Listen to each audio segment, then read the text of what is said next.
पाठ 2। अपना स्थान स्वयं बनाएं। एक समय की बात है। एक बादशाह ने अपने मंत्री से कहा, मुझे एक निजी सहायक की जरूरत है। आपकी दृष्टि में कोई हो तो ले आए, पर इतना ध्यान रहे कि आदमी अच्छा हो। बहुत दिनों की जांच पड़ताल के बाद मंत्री को एक आदमी सही लगा। मंत्री ने उसकी नौकरी छुड़वा दी और उन्नति का आश्वासन दे बादशाह के सामने पेश किया। बहुत देर तक तो बादशाह को अपनी बात ही याद न आई। बाद में बोले, हाँ, उस समय शायद कोई बात मन में थी, पर अब तो कोई बात नहीं है।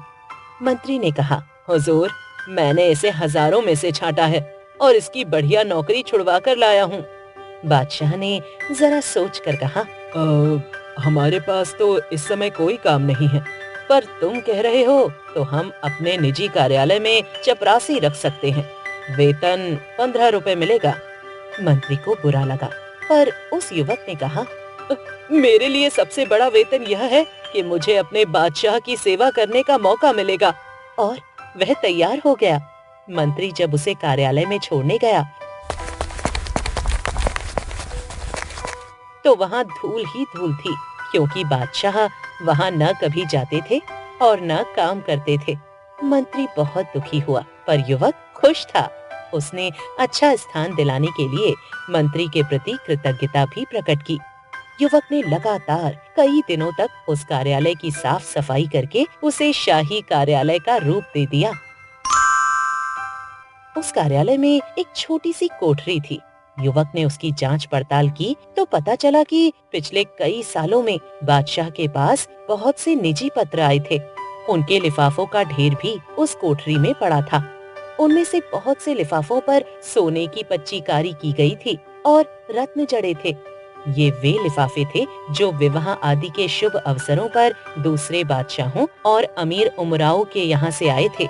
युवक ने कारीगर लगाकर सब कीमती सामान लिफाफों से उतरवा लिया और बाजार में बेच दिया।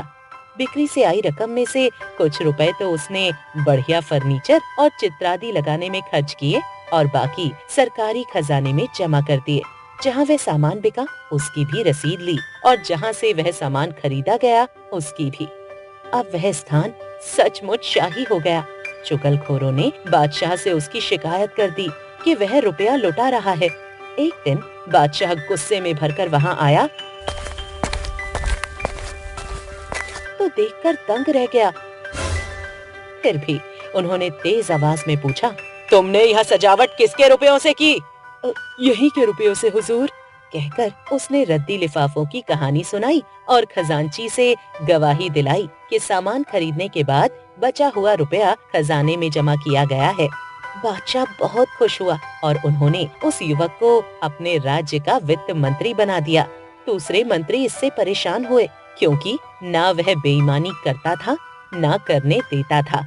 जो भी मंत्री बादशाह के पास जाता किसी न किसी बहाने उस युवक की शिकायत करता, जिससे कि वह बादशाह की नजरों से गिर जाए।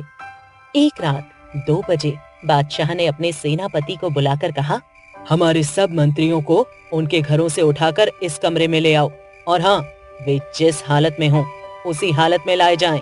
समझ लो हमारे हुक्म को। अगर कोई पलंग पर सो रहा हो तो उसे पलंग सहित ज्यों का त्यों लाया जाए और कोई कालीन पर बैठा चौपड़ खेल रहा हो तो उसे कालीन समेत लाया जाए। कोई 1 घंटे में सब बादशाह के बड़े कमरे में आ गए।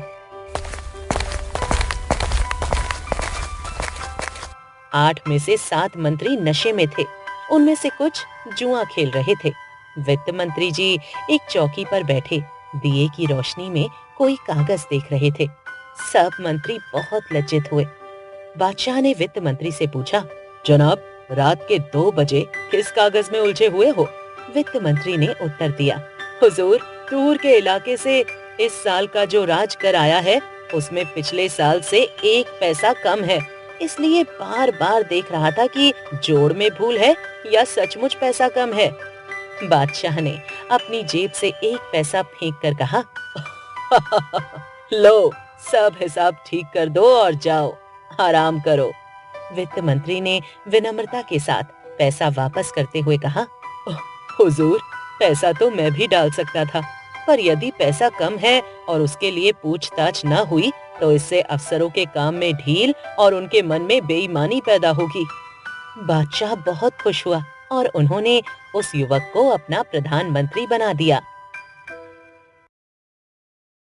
पाठ 3। चतुर चरवाहा।